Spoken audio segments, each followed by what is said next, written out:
a bit about the whole Crown Act, and that it's become kind of a bone of contention in, I guess, Hollywood.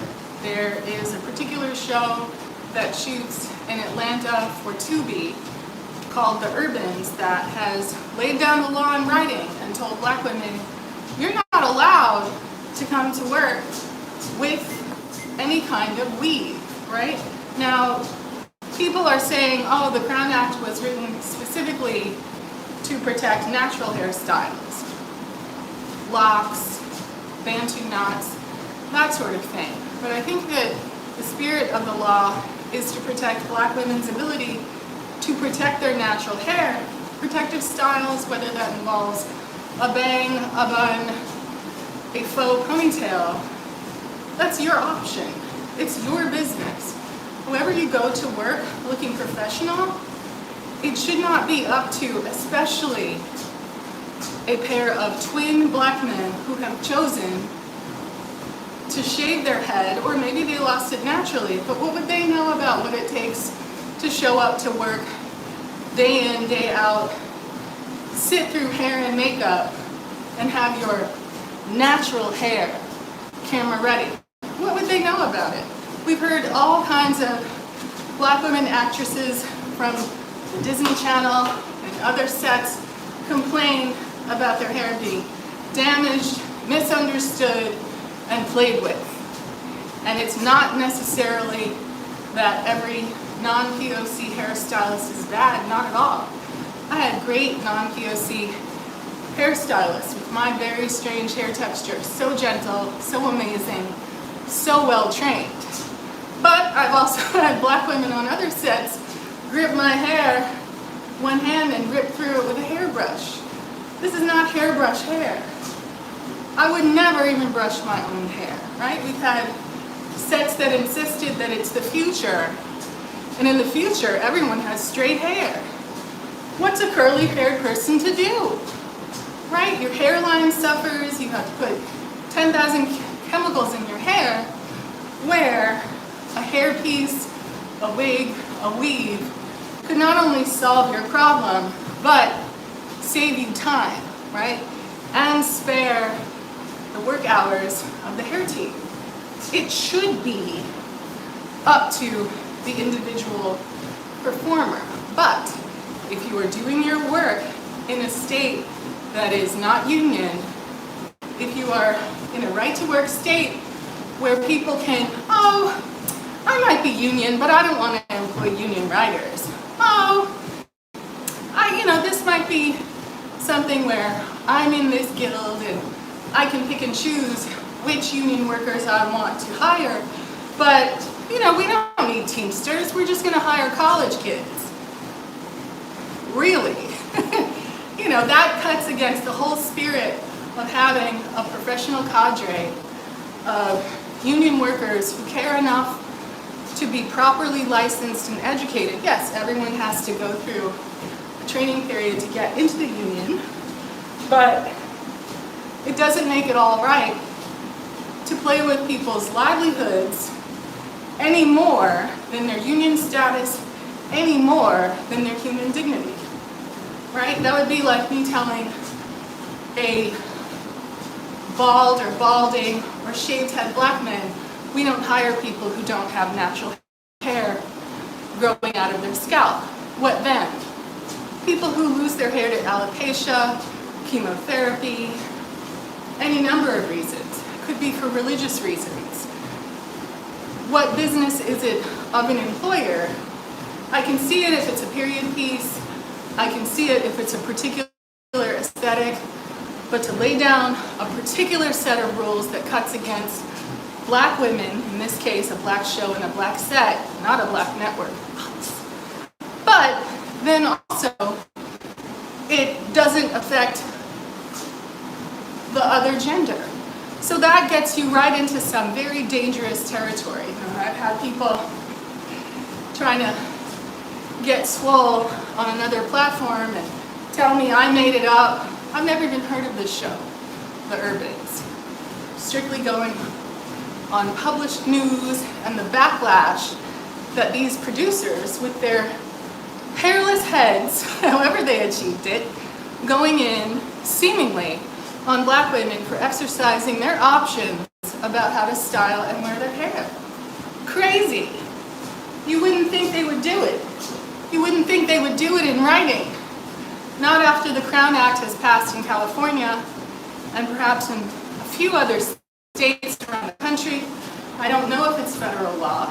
School me if you know, but the backlash has been quick and aggressive from people, male, who are not affected by discriminatory, in my opinion, rules and laws and memos. Get it right.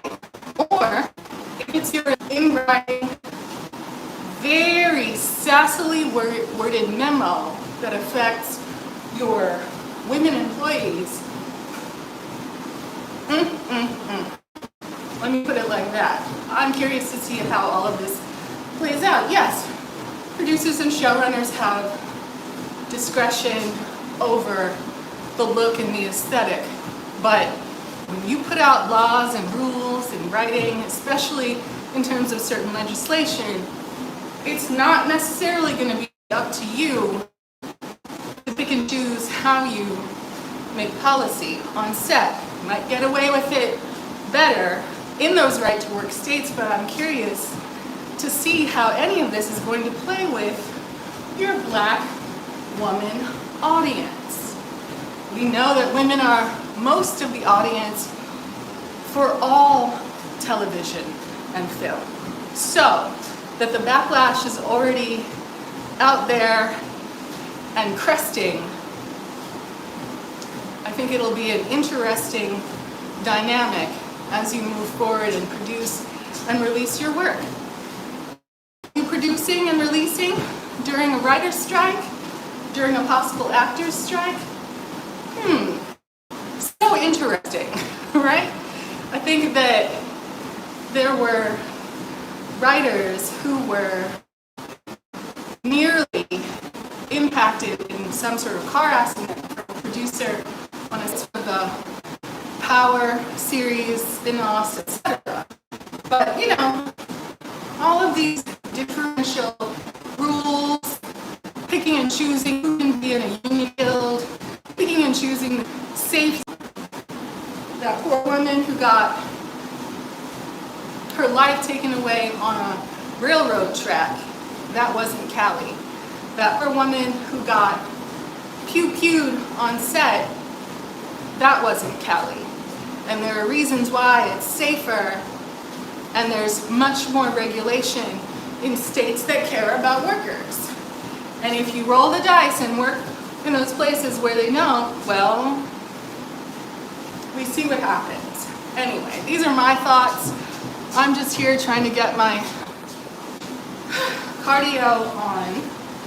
I did do some lifting, kettlebell, mat work, arm stuff, just in preparation for, you know, coming and getting it done. I made a mistake and ate some steak yesterday, and it essentially put me to sleep. So there was no gym trip yesterday. I had to be more strategic today and know I can only eat something light, some greens, boiled egg, 1/2 piece of bacon, just to have good energy, you know, not a lot of like mucus or digestion fighting my ability to kind of get up to speed and get my fitness going, trying to be regular about it, and trying to, you know, investigate important things that affect us at work, affect us as women in the United States, and just taking a moment to appreciate the people who have fought the battles that have empowered us as people of color to do this kind of creative work. But, you know, we all have a responsibility to keep everyone on our sets safe. When you see something, say something. When you hear something that sounds funny, especially if there's nothing keeping you from talking about it, I don't want to hear these people griping and saying, oh, fake news, it's not true. simply because they're not good at the internet and can't find the articles or posts that discuss it. That tells you off the bat about their skill level, right? However, they may get rewarded in the workplace for whatever it is, bullying, discrimination, intimidation, etc. There's definitely some situations that are slowing it all down, and we love to see it, right? If it's not justice, if it's not karma, if it's just a twist of fate, force majeure, as they discuss in most Hollywood contracts. Those tables, one thing about them, they gonna turn. And I think that's part of what we're seeing and hearing, at least for the moment. Doesn't mean that we know what's gonna happen, but we know people bare their teeth and do wrong. It's always safer to find somewhere else to work, run for the hills, hightail it, because it's not isolated incidents, and it's gonna hit the fan. Maybe that's what we've been seeing for the last few months. I'll say no more, but I will sign off. Got a little e.l.f. Halo Glow Berry Blush Medium Tan Contour, a little Catrice concealer on.